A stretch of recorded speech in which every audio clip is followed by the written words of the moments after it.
काल 14 नोव्हेंबर रोजी बहुप्रतीक्षित बिहार विधानसभा निवडणुकीचे निकाल जाहीर झाले आणि त्यांनी भारतीय राजकारणात एक नवा अध्याय लिहिला। मुख्यमंत्री नितीश कुमार यांच्या नेतृत्वाखालील एनडीए युतीने अभूतपूर्व 207 जागा जिंकत महागठबंधनचा केवळ 35 जागांवर दारुण पराभव केला। हा विजय केवळ संख्यात्मक नाही, तो एका विशिष्ट समाज घटकाच्या राजकीय शक्तीचा स्पष्ट संकेत आहे। लालू प्रसाद यादव कुटुंबातील वाद, विरोधकांतील विस्कळीतपणा आणि एनडीएचे निवडणूक व्यवस्थापन हे घटक विजयासाठी महत्त्वाचे होतेच, पण या सगळ्यावर कडी केली ती एकाच घटकाने, महिला मतदार। यंदाच्या निवडणुकीत महिलांनी विक्रमी 71.6% मतदान केलं। पुरुषांच्या मतदानाची 62.8% विचारात घेतल्यास महिलांनी तब्बल 10% अधिक मतदान करून संपूर्ण निवडणुकीचा खेळ पालटला। एक्झिट पोल पासून मतमोजणीपर्यंत महिलांचा कौल एनडीएच्या दिशेने होता। अर्धी लोकसंख्या म्हणून ओळखला जाणारा महिला वर्ग आता बिहारमध्ये निर्णायक भूमिकेत दिसला। निवडणुकीची घोषणा 10 ऑक्टोबर रोजी झाली। त्यानंतर 6 नोव्हेंबर आणि 11 नोव्हेंबर रोजी 2 टप्प्यांमध्ये मतदान पार पडलं। या संपूर्ण काळात महिला मतदारांमध्ये असलेला उत्साह लक्षणीय होता। महिला मतदारांचा हा वाढलेला सहभाग हा केवळ निवडणूक आयोगाच्या प्रयत्नांचा परिणाम नसून तो थेट लाभार्थी बनलेल्या महिला वर्गाने सरकारला दिलेला जाहीर पाठिंबा आहे। एनडीएच्या विजयातील सर्वात निर्णायक पात्र म्हणजे मुख्यमंत्री महिला रोजगार योजना। 29 ऑगस्ट 2025 रोजी पंतप्रधान नरेंद्र मोदी यांच्या हस्ते व्हर्च्युअल पद्धतीने सुरू झालेली ही योजना निवडणुकीच्या तोंडावर मास्टर स्ट्रोक ठरली। या योजनेचे उद्दिष्ट स्पष्ट होतं, महिलांना स्वयंरोजगार सुरू करण्यासाठी आणि लघु उद्योग चालवण्यासाठी आर्थिक मदत करणे।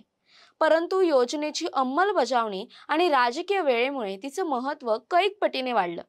या योजनेअंतर्गत सुमारे 1.5 कोटी महिलांना कोणत्याही परतफेडीच्या बंधनाशिवाय प्रत्येकी 10,000 रुपयांची आर्थिक मदत थेट त्यांच्या बँक खात्यात हस्तांतरित करण्यात आली।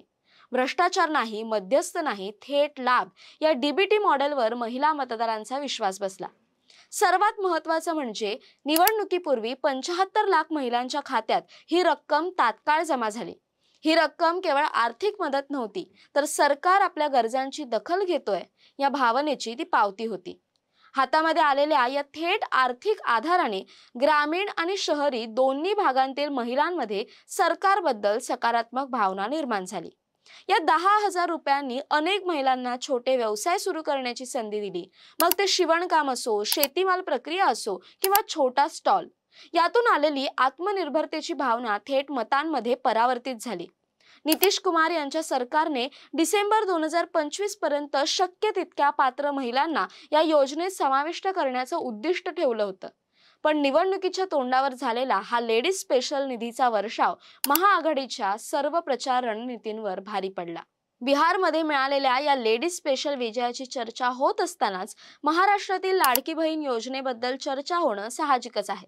महाराष्ट्रात एकनाथ शिंदे मुख्यमंत्री असताना मुख्यमंत्री माझी लाडकी बहीण योजना यांसारखी थेट लाभ देणाऱ्या योजनांची यशस्वी अंमलबजावणी केली होती। विधानसभा निवडणुकीतील निकालात ही योजना महत्त्वपूर्ण ठरली। बिहारच्या CMWES प्रमाणेच या योजनेअंतर्गत महाराष्ट्रातील महिलांना थेट त्यांच्या बँक खात्यात आर्थिक मदत मिळाली। या मदतीने महिलांमध्ये सरकारबद्दल विश्वास वाढला आणि महायुतीने सत्ता राखण्यात यश मिळवलं। पण मतांचा जोगवा देणाऱ्या या लाडक्या बहिणींनी आता राज्याच्या तिजोरीवरचा ताण वाढवलाय। मुख्यमंत्री माझी लाडकी बहीण योजनेसाठी राज्य सरकारकडून जुलै 2024 ते जून 2025 या एका वर्षात तब्बल 43,045.6 कोटी रुपये इतका प्रचंड निधी वितरित करण्यात आला।